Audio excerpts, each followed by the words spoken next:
Welcome back to the show. I have Margaret Floyd Berry here with me today, and I cannot wait about this discussion that we're going to have.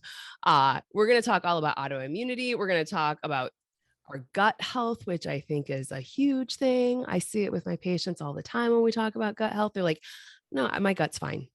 Yeah. But in the meanwhile, they're dealing with all sorts of stuff and they've got a belly up to here. Right. So, Right.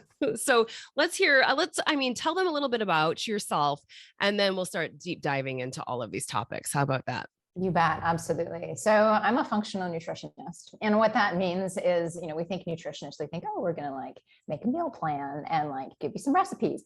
And this work is a little more in depth than that. What we're doing is we're doing a deep dive into lab testing, just the way I'm sure you do, the way a lot of functional docs do. And what we're doing is we're looking for clues to understand what kind of imbalances are driving symptom presentation, right?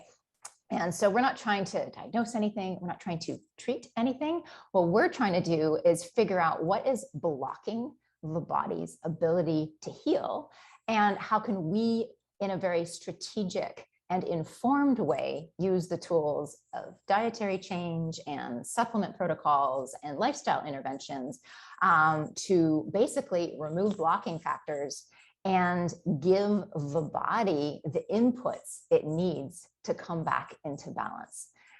So that's what a functional nutritionist is, as opposed to just here's a meal plan. You think of like the dietitian at the hospital, right? Like I've had a couple patients that ended up there and they're like, do you know what they fed me? And I was like, well, yeah, that's why our people are sick. I know. So I'm always saying, yeah, no, I'm not the one recommending waffles for diabetics. No kidding, right? And sugar-free Jell-O. Oh my goodness. Yeah. Okay. So let's talk about digestion, our digestive health. We can even deep dive into leaky gut and gut health and all of that, because I know like it is a buzzword, right? Everybody, oh, it's leaky gut, or I healed my leaky gut. So a lot of times they probably did not heal their leaky gut by drinking a lot of bone broth, right? Like, no, I mean, it's a good little baby step in the direction, but I don't think we've got all the way. Right. Exactly. If it were only that easy. Thank you for saying that, right? Because we could have figured this out a whole long time ago. Oh, if it was that easy, we'd be bajillionaires. Right. Yeah. No.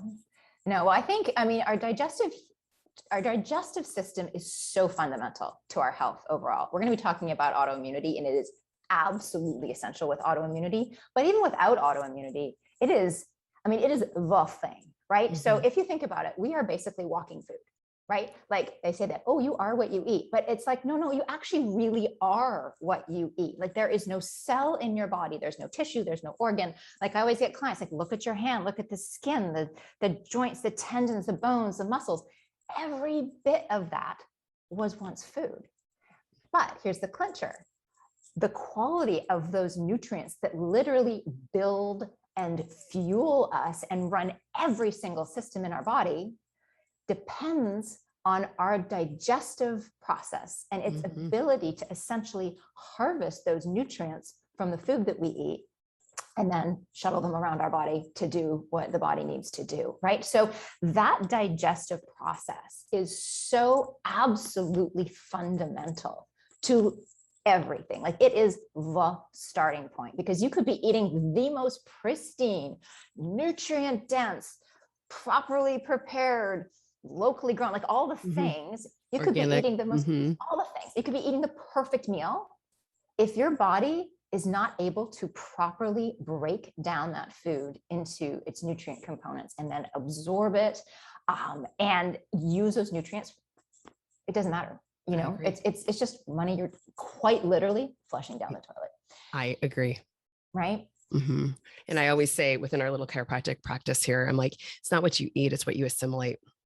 Exactly. Exactly. It's just so essential. And, I think the digestive process, I think it's just magnificent and fascinating. Really, first of all, it's basically still the outside of our body, right? Like we're basically one very complicated donut, and the donut hole is our mouth, right? Yeah. Big long tube from the mouth, ends at the anus, and all sorts of things happen along the way.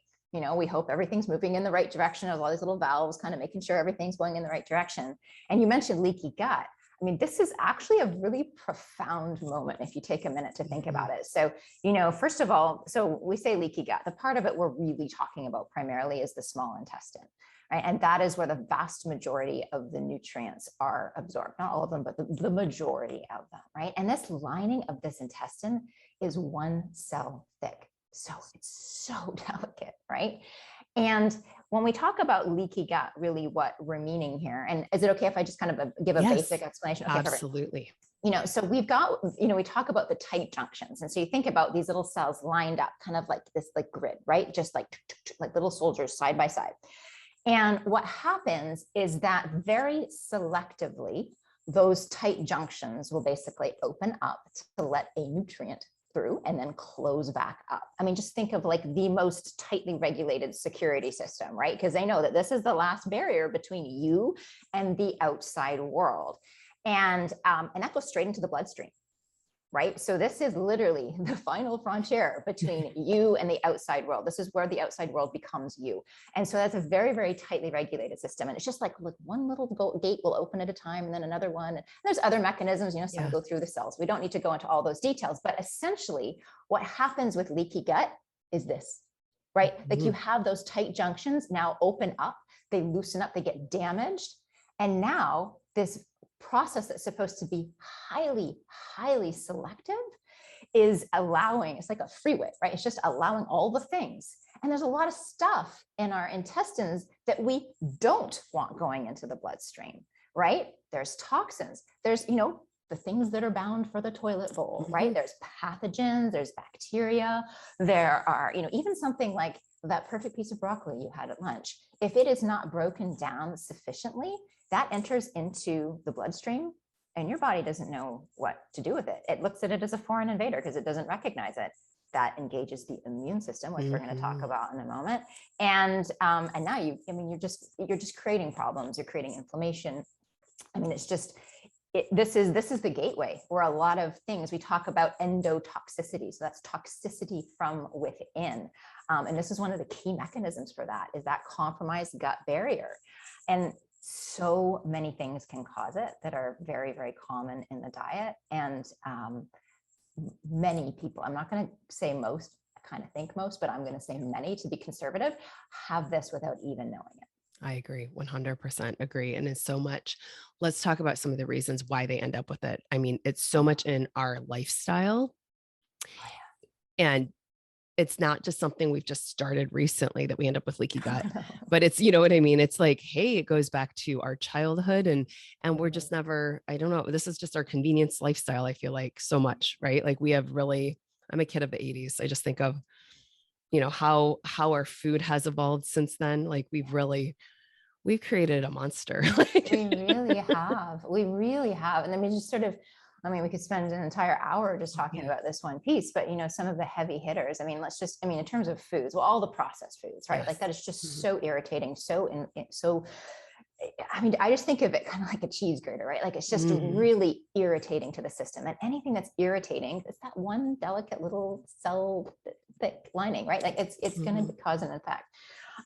Gluten, there's a massive one, right? So I'm very strict about gluten in my practice and in my life.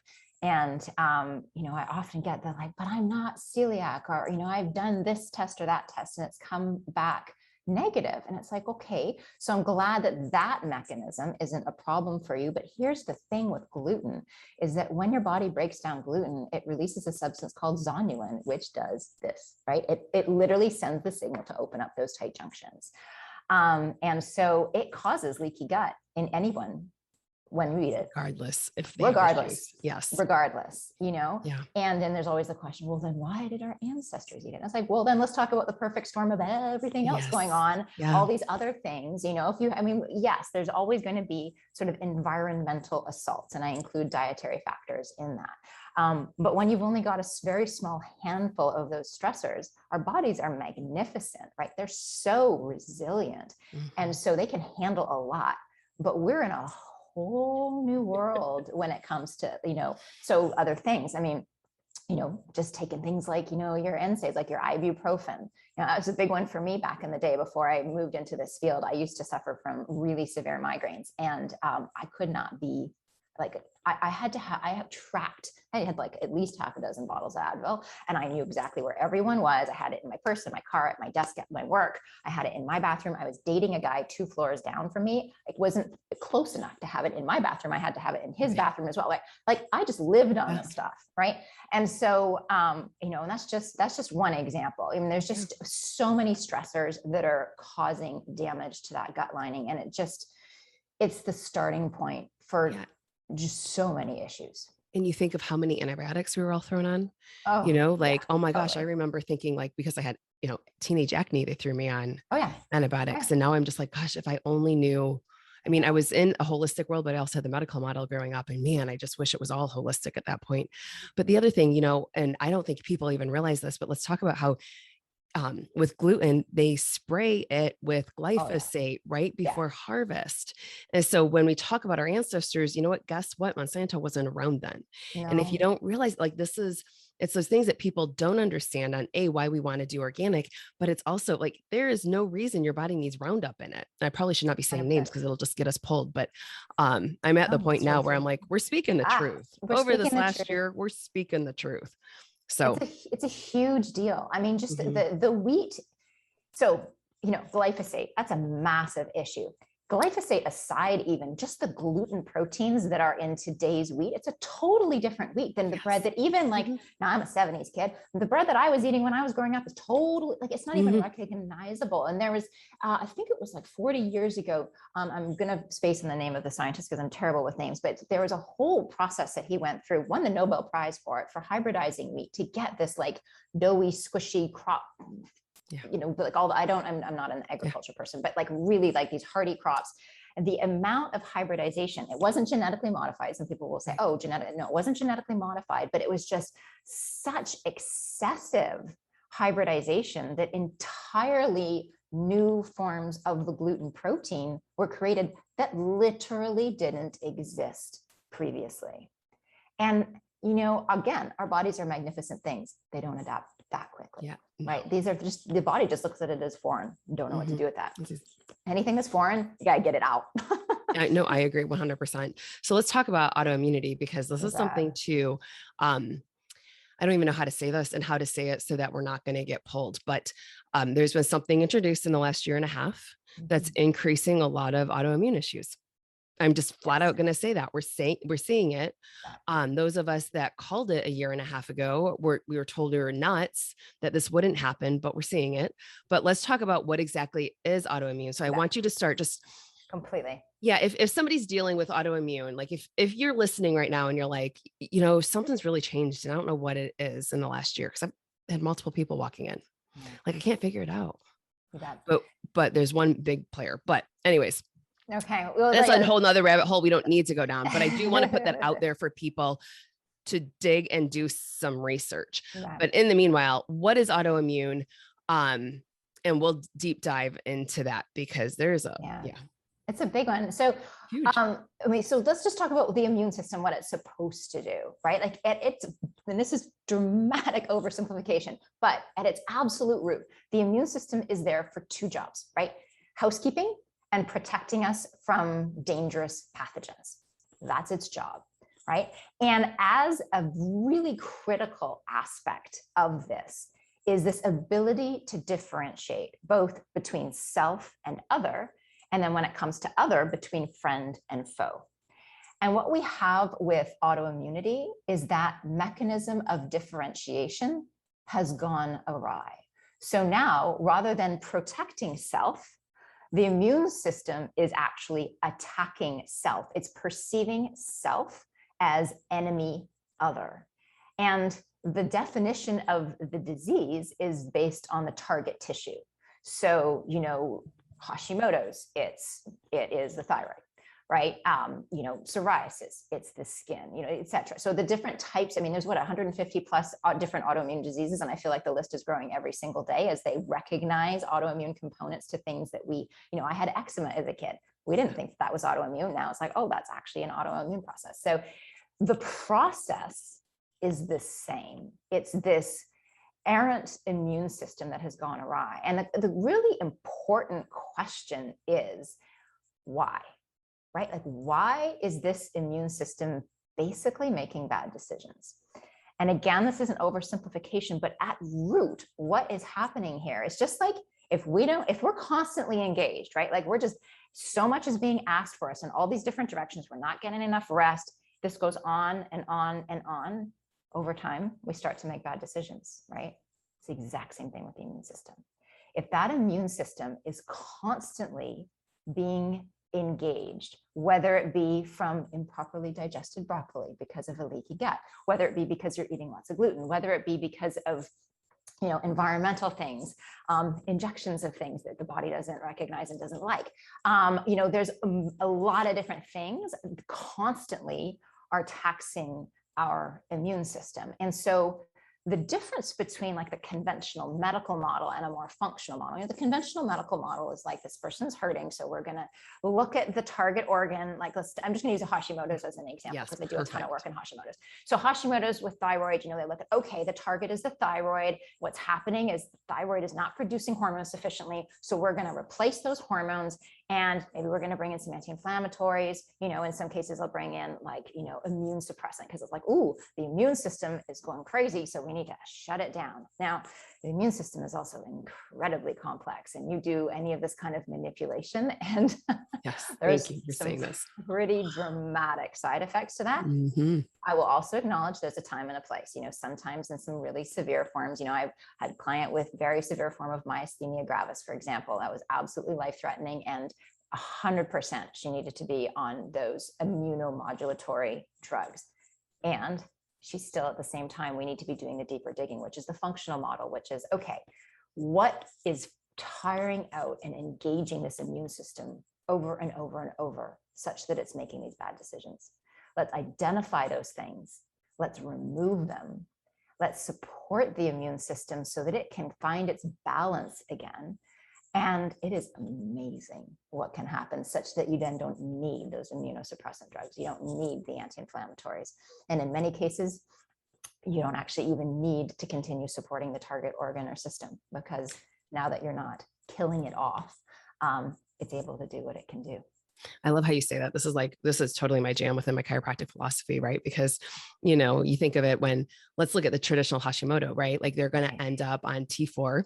Yep. And they're going to end up on Synthroid, and all of a sudden they're still going to be fat. They're still going to be overweight. They're still going to be exhausted. But their T4 number is okay. So yeah. I know, like without even knowing you, I know that you're looking at it differently. Oh, completely. And out of curiosity, have you seen an influx of Hashimoto's over the last year? Or not necessarily. Yeah, yes. So I specialize in Hashis. So it's so I always see an influx in it. It feels like the entire world has Hashis. So yes, what I will say, I'm seeing an influx of all sorts of things. I'm seeing, interestingly, within my Hashis clients, what I'm seeing is a lot of new liver issues developing. Where I didn't used to see that. That would be like a thing occasionally. Now it's like, oh, here we go again. Oh yeah, there's those liver enzymes elevated. Now I'm starting to get to the point where I'm sort of pleasantly surprised when I don't see them, which is unfortunate. And this is what I think is, like, all of us as practitioners, we're all witnessing certain things, but then our patients want explanations, but we don't have them. We don't. Or we have theories, but we have theories. Years of research to say, go to the study. Mm-hmm. Have antibodies increased on your people that were under control? Dramatically. Yeah, I've heard that from several practitioners too. So, and again, we're not saying like, hey, this X causes Z. What we're just literally saying, what we're having a conversation between two practitioners of what we're witnessing. And I think there's so many different pieces to it. Anything that is introduced to the body that it doesn't recognize, that's foreign, it necessarily causes a stress on the immune system, right? Mm-hmm. And there's some things that are foreign that are more damaging than others. And especially when something is like brand new and, sort of a new technology, like there's just so much that we don't know about it. Yeah. And we're not going to know for several years because we're still in trials. I know. And if one of the companies gets their way, they want 75 years to disclose. I know. It's absurd. Okay. Yeah. So anyways, let's talk about Hashi. Yeah. Especially because it is, let's explain what it is. Because like you just said, everybody and their brother has Hashimoto's, I feel like. And I truly, like, it is one of those things. Unbelievable. And I have shared it on one of my friends, also her podcast, and it was interesting. We really deep dived into this. And I don't even know if I want to, I have lab work, right, from October of 2020, and I was fine. It was absolutely fine. And by March, I could tell something was off. Interesting. Of 2021. And when I did my numbers, they were horrible. Like it wasn't a little bit of Hashi. I was like full blown near 4,000 in my antibodies. Oh my God. Right. Exactly. From zero. Oh, that's like... yeah. Yeah. So, chills, not the good chills. Yeah. And this is something where, I didn't participate in this. Yeah. No, so there's something else happening, right? So something's going on. So for sure. So it's affecting a lot of us, and we're all trying to figure out how to bring ourselves back. And especially, you know, like I've been gluten-free for 20 years, you know, I follow a paleo diet. It's all of those things where we're all doing the right thing. So for those of us that are dealing with Hashi, if there is somebody out there, let's explain what Hashimoto's is. Obviously it's an autoimmune condition. But what we can do to help heal our body. So that way we're not going to be on meds for the rest. And I don't like that thought process of, hey, I'm going to have to take thyroid stuff for the rest of my life. Right. And so I love your approach where it's like, let's look at this and what can we do to bring it back? Because again, our body is that innate intelligence is so amazing. Right. It's like so profound. I mean, we don't give it enough credit. No, we don't. I mean, I know we're going to talk about Hashis, but just as a side note, you know, when I've had clients come in with really mysterious things, I mean, like the myasthenia gravis, when that client came to me originally, I was like, oh, I didn't know what that was. I had to do some searching. You know, I'm not a medical doctor. I'm a functional nutritionist. So I'm really good at what I do, but there's certain things that people come in with these diagnoses that I'd never heard of. And she was like, have you ever worked with this before? And I said, quite frankly, not at all. But here's what I will tell you. I have seen things that can feel miraculous. It's not a miracle. It's just bringing the body back into balance, removing stressors and giving it the proper inputs. But what I do know for sure is that our birthright is to thrive. And our immune system is such a vitally important aspect of that. And if it is turning against us, there's a reason for that. And what I'm convinced of is that we'll find that reason and we can turn it around. I really firmly believe that, regardless of what the target of attack is. So yeah, it is so powerful what our body can do. Yeah, I love it. And and I think this is what we're seeing, and you're probably seeing it as well. So many people now come in and say, I don't want this anymore. That medical model I'm done. Like we've been through the ringer the last couple of years. And so people are just like, and I've seen it several times, even just this week, where new people came in and they're like, how come I didn't know about you 10 years ago or 15 years ago? And I went through all of this. And so this is our whole like purpose, obviously. And I love how you're keeping it simple, because it is healthy living simple, and to give people the hope, like there is light at the end of the tunnel. We've been there. We get it. Right now, I'm currently going through it too. You know, like I was laughing with my friends this morning, my little Aura Ring track the other night. They're like, we sense an intense workout at this time period. I was like, it was in the middle of the afternoon while I was adjusting everybody. And I was like, if I burned this many calories just by adjusting patients all afternoon, I'm like, how come I'm not ripped? I'm like, oh, thyroid. That's why I'm not ripped right now. Like once it'll get back, it'll be fine. Yeah. No, I know. Right. I know. So yeah.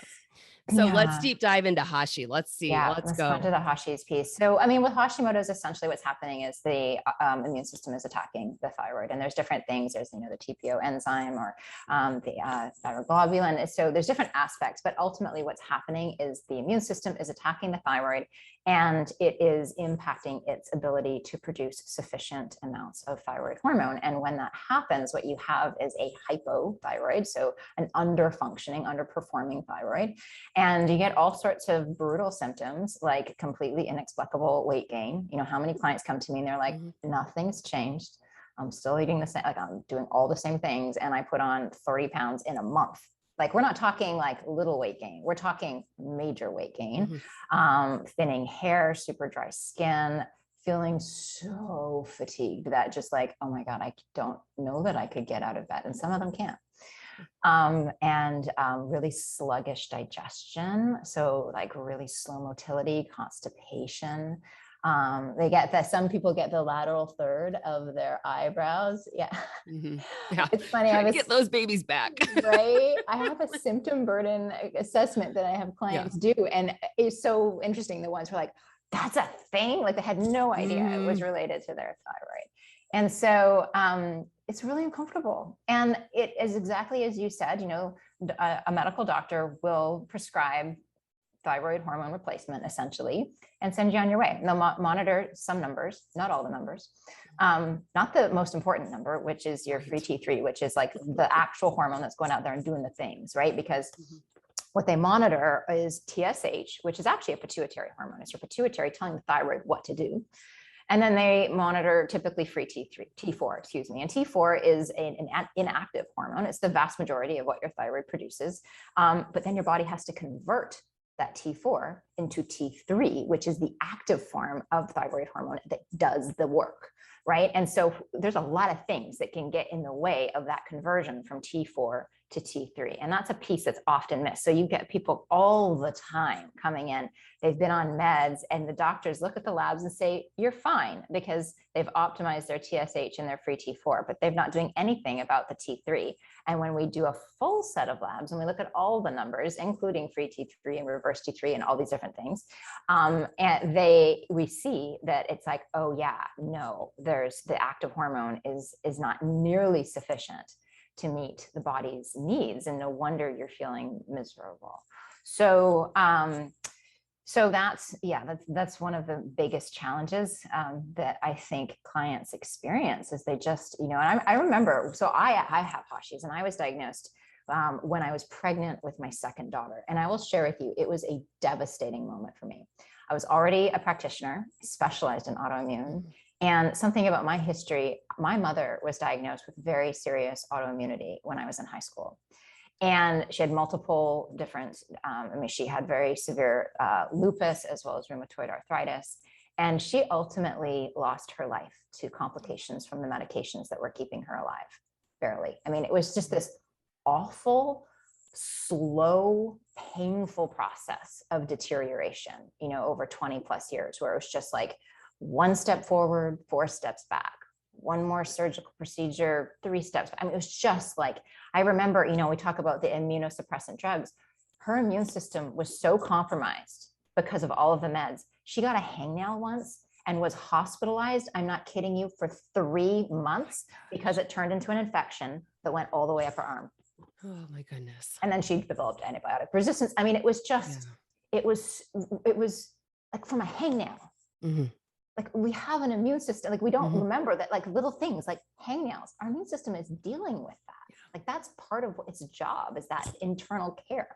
So, so just turning it off isn't necessarily the best approach, or at least the long-term approach, So, so I had very upfront, close and personal experience of what does not work, and I'd made it my life's mission to make sure that nobody else that I can help has to go that path, because it was brutal.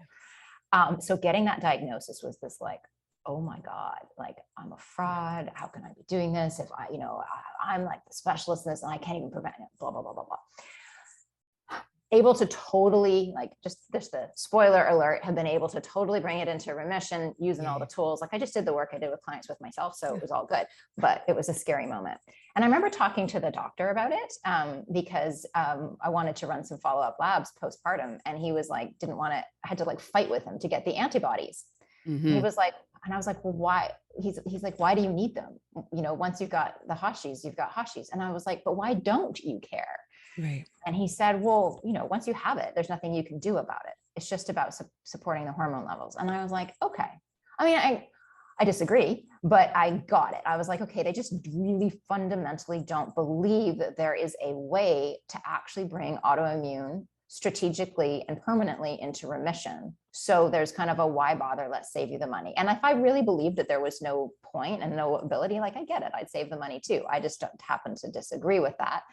And, he was good about it. He was like, I get you're going to push for it and I'll order them for you. But, I don't know why, I should probably send him my current labs and say, that's why. That's exactly. But then I don't know if you've ever had this. I've had clients like in really serious autoimmune conditions whose doctor, they've been on medication for years, whose doctor told them there's no other way, diet has nothing to do with it, et cetera. And then we do this work. They have profound healing. They go back to that doctor and say like, hey, check it out. And you know what? At least half of those physicians have said to them, not all. There's some that are super like, wow. Into remission. No, some of them will just say, oh, we must have misdiagnosed you. I've had that happen so many times. And I'm just like, I know. Yeah, no, I get it. 100%. I've seen that a lot where they're like, oh yeah, sorry. And I'm like, you gotta be kidding me. I'm like, yeah, no, it's, something ingrained in their training, I think. And it's not, and this is not anti-bashing medicine. It's just the fact No, not it's the at tools in all. it's the tools in their toolbox. I remember walking into my, it was an osteopath way back in the day. This is the early 2000s. You know, I was early, like brand new in practice, and I wanted my labs. And so I asked for reverse T3. He's like, I don't understand why you want this. And I was like, I want this lab, right? Well, it was must have been early enough that people weren't really asking for it, because $1,000 later, like in 2005, I got that lab. And I was like, oh, maybe I shouldn't have asked for that lab. Right. But you know, even now, it's interesting because I in a holistic practice that I know of over here, even their physician assistants won't order the reverse T3. And when I'm like, okay, time out, why are you not doing this? Well, it's an expensive lab. I'm like, it's $22. Right. So it's funny how it's always, you're still, even when you walk into a functional practice, just know that sometimes you might have to dig a little bit more too. Yeah. Yeah. You still, it's, yeah. And always advocate. I always tell people, like, you've gotta ask for what you need. And any practitioner who's not honoring that and not sort of trusting your instincts, that's a red flag. You want to really make sure they're really hearing you. Yeah. Yeah. All right. So let's continue on with autoimmune. Hashi. Yeah. Oh, so what I'd love to talk about is the relationship of the gut, where we started with Hashi's, because it's, and all autoimmune, right? It's such an important thing. And it is also the starting point. Well, okay. The absolute starting point with Hashi's, say goodbye to gluten. And it's a permanent goodbye. And I'm super sorry. I mean, we've all gone through this moment of like, oh, wow, that's it. And the good news is we're having this conversation in 2022, and the options for you are endless. I mean, truly, it's just, I remember having these conversations with clients 15 years ago. It was a very different conversation because the options were so awful. But now it's like, I mean, you can not just get gluten-free, but great grain-free, like, I mean, truly outstanding high quality product. So it's hard, but you're going to be okay. So that's absolute step one. 100% agree. But if we think about, so I talked about the whole digestive process, right? And so a thing that most people don't realize is that the vast majority of your immune system, in the order of about 80%, I've heard from 70 to 90%. So let's average it to 80%. Most of the immune system lives in and around the digestive tract, right? So anything that is not working properly in your gut is necessarily taxing and engaging that immune system, right? And that is something like, how many times do you eat or drink something in a day? Talk about regular stressors, right? And the, you know, the question I often get, I mean, a lot of people with Hashi's also have digestive issues. So if you have digestive issues, you're probably like going, yeah, this makes sense to a certain degree, because it doesn't feel good in your gut. But even for folks without any kind of digestive symptoms, it is so important to start here, because you can have a lot of stuff going on in your digestive process that is really taxing that immune system, even without any kind of overt symptoms, right? So it can be a functional issue, meaning that you're not producing enough stomach acid, which means that you're not breaking down your protein sufficiently, and you're kind of rolling out the carpet for any orally ingested foodborne pathogens. You are maybe not secreting enough enzymes, or bile flow is a little sluggish. So all of these things are affecting your digestive function that you might not feel. In some cases you can feel it, but in other cases it can still be happening and you not actually feel it as a symptom. We talked about the leaky gut. That's a huge piece of the puzzle, right? Like anything that's getting across that gut barrier that should not be getting there is engaging the immune system. The balance of the microbiome, right? If you have what we call a dysbiotic microbiome, meaning basically that the good guys are not thriving, and the bad guys, like the opportunistic bacteria, they're like weeds in a garden. They do what they do. They take advantage of opportunities to overgrow, and they do. And this imbalance is another major stressor for the immune system. You can have pathogenic, and you know, anything from like an H. pylori infection in the stomach to parasites to, some of those bacteria that are overgrowing are really pathogenic. They're very, very pro-inflammatory, and they're adding an additional burden to the immune system. And then, in terms of foods, we talked about gluten, and there's some other kind of heavy hitters that for most people with Hashis, they need to pull out, things like soy and dairy, and of course, processed foods, generally sugar. But even beyond that, there can be these really hidden food sensitivities that are like the low-lying inflammatory burdens that are triggering this inflammatory process in the body at a low level. But it's that, it's the slow drip, right? That never stops. That's the stuff that's the most toxic and the most invasive. So for all of these reasons, I mean, some of these things, yeah, you'll feel symptomatically, but a lot of them can be there at a subclinical level, causing a lot of damage and taxing your immune system without giving you overtly gastrointestinal symptoms. Yeah. And so often I feel like we're dealing with things. I've had the conversation numerous times, even with patients. But for me, right, like as a kid, I grew up realizing that my stomach always hurt after I ate. And I thought it was normal. Like, because as a child and how often it's funny how the conversations just go into cycles in the practice. And so multiple people walking and saying, well, I never thought to question it because it's how it's always been. Right. And so it wasn't for me, like, it wasn't until I went away to college and I realized that everybody else wasn't doubled over in pain after they ate. Right. And so then it was like, okay, something's off.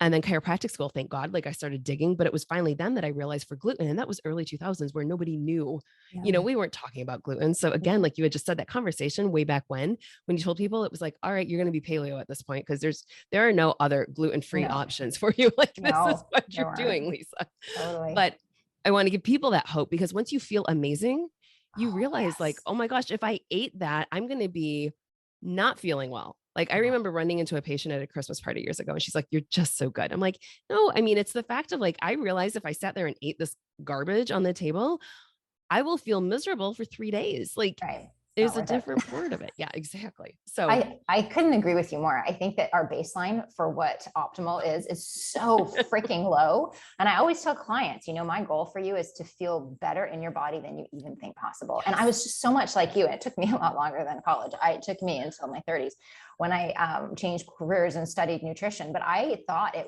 didn't even dawn on me that I wasn't like the picture of health. I didn't have weight issues. And so that was like, I looked good, but on the inside, I mean, I told you about the migraines, my gut as well. I had to lie down, curled up in the fetal position after most meals because I had such bad gut pain, and I just organized my life around it.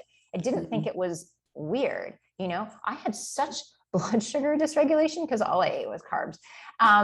And I mean, I could not fathom an afternoon without a major cup of coffee and some kind of sugar. In fact, in my previous corporate life, it was just known. Like I would be in meetings and I would just sort of tune out. Like I wouldn't even be aware of it. I would just sort of like mentally leave the building, and my colleagues would recognize it and literally push a piece of chocolate in front of me.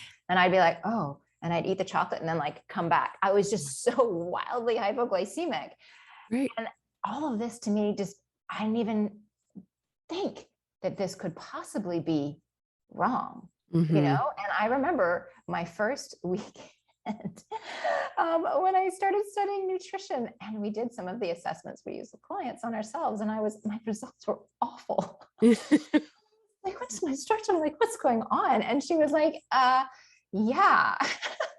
And I just, I mean, I was also at the time, vegetarian, but not even a vegetarian. Like I didn't actually eat vegetables. I was a carbivore, right? I just like, that was all. Yeah. I did the same thing. Lots of starch, total low fat, lots of soy. I used to think, oh my gosh, I can never eat Thai.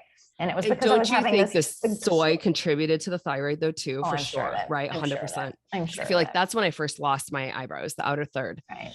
And I mean, I was doing soy like crazy as protein powders and everything. Again, this is early 90s, right? Lifting and then. Oh yeah. All the acne I had in my 20s. I always laughed. I was like, like this is even worse than I was in high school. And now I'm like, oh my God, all the soy. So don't do soy, especially if you have thyroid issues. Oh, God, but just don't do soy at all. It's genetically modified. Like if you do it, you can use miso, but not. Yeah. So, what else do you want to share? This has been so great. I know, like, how about you want to touch on Hashi and fertility too? Yeah, that's a big issue. So that's actually one of the things that I specialize in. I had really good results with one of my clients back in the day, where she was quite, has a big following and talks a lot about the work that we did. And, she came to me, she's 30 years old, hadn't had a period in 3 years, severe Hashis, barely managed by all the medication that she was taking. She was just that classic example of like the thyroid labs that the medical team was looking at looked fine, but she was miserable. And this, former college athlete who literally, again, she was one of these, like, couldn't get off the couch, had to quit her job.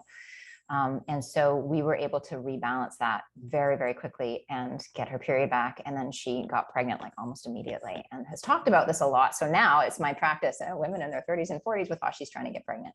I love it. So the thing with a hypothyroid situation is it really impacts hormone production. Our endocrine system, so all the different hormone producing organs, is just so amazingly complex. I would say we're still at the very, very beginning of even understanding it. But just, it's like one hormone goes out of balance, and think of it like a spider's web, right? It just like everything kind of pulls. And so when you have a hypothyroid situation, oftentimes we'll see it really impact estrogen production in women and testosterone production in men. So it affects both partners. And even though Hashis is more common in women, I'm seeing a ton of it in men. So for those couples trying to get pregnant right now, I'm going to say, let's stop putting all the focus on the female in that partnership. And let's look at both of you, because that's a really, really important piece of the puzzle when we're talking about fertility. But it can prevent ovulation, which of course is fundamental to conception. And hypothyroid dramatically increases the body's risk of miscarriage. So, it also can increase prolactin levels, which is going to really make conception very challenging, if possible at all. So really making sure that those hormone levels are optimized. And when I'm saying that, I'm not just talking about, again, the TSH and the free T4, I'm talking about the full hormone panel. You really want to make sure the entire complex of hormones are doing what they should be doing. Which is why, I can understand the logic to a certain degree of just supplementing with exogenous hormones and assuming we're all good. But for many women, that is not the case. They need to actually do the deeper healing work. And I think something that's so important to remember and often gets missed is with any autoimmune, but we're talking about Hashis, so let's focus on Hashis. We spend so much time on the target organ, and we try to fix the target organ. But that's not the problem. It's the target. Mm-hmm. It's not the one taking aim, right? What's taking aim at the thyroid is the immune system. Yeah. So we need to remember that Hashis is fundamentally dysfunction of the immune system, and start there. And that is, I think, the piece that gets massively missed, even by a lot of functional practitioners, I have to say. And I'm not, I know we're all doing the very best we can with the tools that we have, but I just think it's so easy to focus on the downstream result of imbalance, as opposed to really truly doing that deeper digging and focusing on ultimately of the root cause. And there's so much talk about root cause. It's like almost boring at this point, but really this is what we need to be doing. We need to be just detectives out there digging. Why is the immune system making bad decisions? And step one in that, after you've taken out gluten, is to look at the gut, just because so much of the immune system lives in and around it. And it doesn't mean that that's the last step. For some people, it's the first and last step. They do that gut healing, and that Hashis goes into remission. We're able to keep them into beautiful balance. And, that client I mentioned, she's now had 2 children. Her second son is, I think, 2 years old at this point. This has been years. She's been in full remission off all medications the entire time. Right. So this isn't something, that's one of the problems with autoimmune, is that it ebbs and flows. And so oftentimes we'll have this like, oh, that's just the natural course. It goes in and out of remission. And you're right, it goes in and out of remission. But our goal is to bring it into remission and keep it there, right? As long as possible, if not forever. And, with her, it hasn't been forever yet, but we're in like year 5, year 6. And when you've been that long in remission, it's a very different thing from a few months in, a few months out. It's the natural ebb and flow tends to be a lot of a faster cycle. So really, we just have to focus on that immune piece of the puzzle. especially when we're talking about a female and we're talking about fertility, because let's run the whole story. So fertility is the very first step, right? Then you have conception. You want to maintain a super healthy pregnancy, and you want to be able to stay in remission postpartum, which is when so many women have their autoimmunes flare for completely logical reasons. I mean, it's the perfect storm of factors that will trigger autoimmunity. So you have this total hormonal flip, right?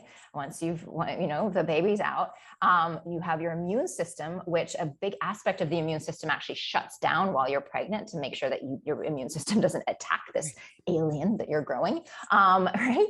And so that part of the immune system comes right back online. You're probably not sleeping. There's a massive increase in stress because now you have a newborn in the house, whether this is your first, second, fifth, 10th, like it's always a stressful thing to bring another, living being into the home, especially in those early stages. So it is this perfect storm for an autoimmune flare. And so the ideal scenario is that you have really addressed and supported the immune system to bring that into remission prior to conception, not only so that you can conceive, not only so that you can maintain that pregnancy, but so that you can be a healthy and happy postpartum as well. And that this experience of bringing a beautiful other living being into planet Earth does not end up in you struggling with even deeper autoimmune issues. And I think that's so beautifully said, because as women, it's so innate for us to take care of everybody else first. And you think of just even the stress that we've been over like the last couple of years. Well, and I keep seeing it with my patients, right? Like we've got posture changes and we're working on them. And I'm like, these are your nerves that are going to the thyroid. These are your nerves going to your stomach. Like these are the nerves going to the lungs. And we're in this constant panic. And like, but I'm not like, it's really not affecting me. I'm like, but it is, right? Like physiologically it is. I'm seeing it posture wise, it is. And so, no wonder our immune systems have all tanked when we didn't leave our house for a year or, everything else. So it's the same reason of probably why we've got so many stressors being thrown at us. So I think the biggest thing is, ladies, we've got to learn to take care of ourselves, and men too, if you're listening. And 100%. You can't give another what you don't have, right? Exactly. And when we're talking about just baby making here, right? I mean, we're talking about this emotionally, energetically, but also just from a straight up physiological perspective. Like you cannot, like your nutritional status is what you pass on to that child. So if you go in super depleted, you literally don't have the nutrients to pass on to your baby. And that child is going to start off in a deficient place. That's part of the reason why we're seeing this really significant uptick in children's health issues. Like they're not being born from the same place that we were born, certainly nowhere near to where our parents' generation was born, right? Like I can think of my mom, oh, but we've always eaten this. Your grandparents ate this, and it's like, okay, we already talked about like the entire world, the environment, the food we eat, all of this is dramatically different. And they started off eating more so real food than we did. And with every generation, it's getting more processed. It's getting more nutritionally deficient.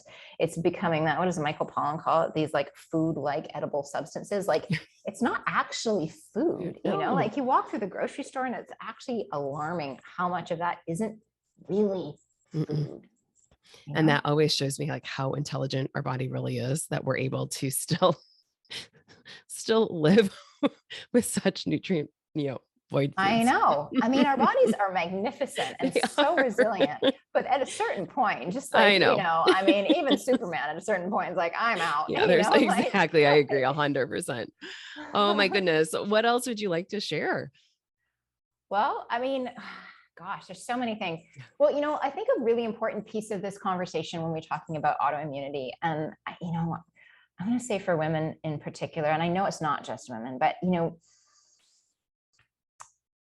every physical ailment that we have on some level is a metaphor, right? And so let's think about the body as attacking itself. And what do we do, right? Like we are our own worst critics. And so if there is an autoimmune process going on, what I'd really invite you to do is think about like, where is this showing up elsewhere? Not just physically in your life, but like, what is some of the self-talk? You know, what are some of the ways where you are turning on yourself? Because, you know, it was Mark David who first said this to me, which is he's the Institute for the Psychology of Eating, and just really interesting ways of thinking about food. But he always says the disease is the cure, which is like, wait, what? Why? How is the disease the cure? And really what this means is whatever this disease, whatever the ill health state is asking of you is exactly what it is that you need. And I mean, honestly, I've never seen a scenario where this isn't the case. It's so good. Right. Yeah. You know, I mean, I can think of myself with the migraines, you know, I struggled with those for years. And, you know, once I became, you know, prior to nutrition, yes, I wouldn't be 5 feet away from my bottle of Advil, but post studying nutrition, I did a lot of gut healing. I did a lot of work. And of course, you know, the number, the frequency, the severity of those migraines dramatically improved, which was fantastic. But I would still get them occasionally. And especially so postpartum, my first daughter, it was, I'm sure because of lack of sleep and the stress and all the things, I was getting quite a few migraines and was really struggling with them. And a coach I was working with at the time challenged me to build a different relationship with these migraines. And she actually asked me to spend some time and like figure out the persona, like give these migraines sort of a character, like in a film or something.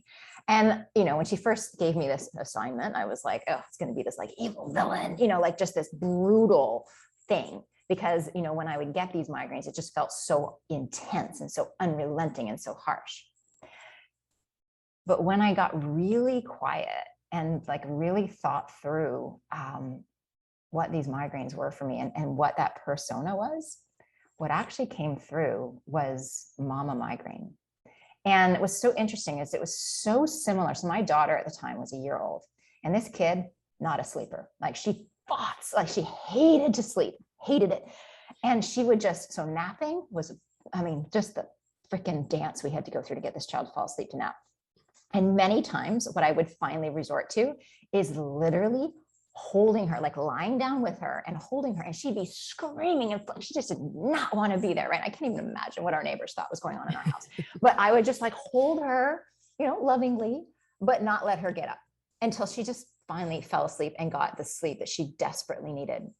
And I realized that is exactly what my migraines did to me. It was exactly what they did. It literally was the only thing that would get me in bed and keep me there. And all I needed, and now, thank goodness, I mean, I've mostly learned the lesson. These lessons are lifelong lessons. So I will never pretend to like not have to have completely learned the lesson. So I've mostly learned the lesson, but still, now I still sometimes get them. It's always when I've been going way too hard. I've been ignoring the whispers, you know, that like, you need more. I've been ignoring my Oura ring. I've been just like driving. And then in comes a migraine, mama migraine, who is like lovingly, but firmly, nope, you're getting your ass in bed and you're not getting out for 24 hours. Enjoy it or don't, but you know, I tried. Right. And yeah. So it's, you know, developing that relationship with our physical symptoms is such an important piece of this process that I also don't think gets talked about. So yes, eliminate the gluten. Yes, do the digestive healing. And like, let's, you know, when our bodies are out of balance and they speak to us through symptoms, that's the only way the body can communicate. And so we need to be listening to those, not just suppressing those. It's incredibly important information. I mean, I don't need to tell you this, right? Like this is what you do day in and day out. It's always a sign of some kind of imbalance. And what we need to do is restore that balance. And sometimes that means going back to bed for a day. You know, sometimes it means taking out gluten, you know, but we have to be listening and not just fighting and overriding. And I'm not, you know, I've moved on from Advil. Do I take, you know, the Excedrin migraine now? If, you know, I've got a big day, and I just don't, you know, yeah, I do. I'm not going to say I don't, but I also, I'm like, okay, I heard you. we're going to get extra sleep. I'm going to take tomorrow off or whatever it is. Like, yes, always got to be listening to those messages and honoring them. That's what I always say, is that our body gives us those symptoms to let us know it's a warning light. And unfortunately, we're throwing duct tape over the warning lights all the time. All the time. And then when the body shuts down, we're like, what happened? I don't get it. And it's like, well, I've been telling you for years, this is going on. So it is. And I love seeing how people are just sort of waking up on all of this and really finding more of a holistic approach on everything right now. So it's beautiful how it's all coming together, not apart. Margaret, tell them where they can find you. Share with them your social, your websites, all that stuff. You bet. Absolutely. So website for my practice and literally hundreds of articles and recipes. My husband's a chef. And so, we do a lot of collaboration on there. So that's eatnakedkitchen.com. And you can find me on Instagram at Margaret Floyd Barry. And then also, if there's, I don't know if there's practitioners in your audience, but if this type of work sounds intriguing to you, I'm also co-owner of a company called Restorative Wellness Solutions, and we train health professionals in these tools. So nutritionists who are using more of the basic toolkit of, manipulating diet and some basic supplement protocols. We teach them how to do this deeper digging, as well as, we've had some chiropractors, acupuncturists, a lot of nurses, people who are in fact, more and more conventional medical practitioners who are feeling frustrated with the system and wanting to incorporate these tools into how they do their work, or just leave their practice and do something more profound. And so restorativewellnesssolutions.com for anybody who is interested in doing this work professionally. I can tell you, as I'm sure you would agree, it is some of the most rewarding, challenging, but rewarding work that you can do, is helping people who feel like they have really lost hope and have been just rebuffed by the medical system, gone from doctor to doctor, feeling so just disillusioned and unheard, being able to listen and hear and unpack what's going on and helping them feel better than they even believe is possible. It is like, I cannot believe I get to do this every day. It's the best work in the world. I love it. Well, thank you so much for your time today. Thank you so much for having me.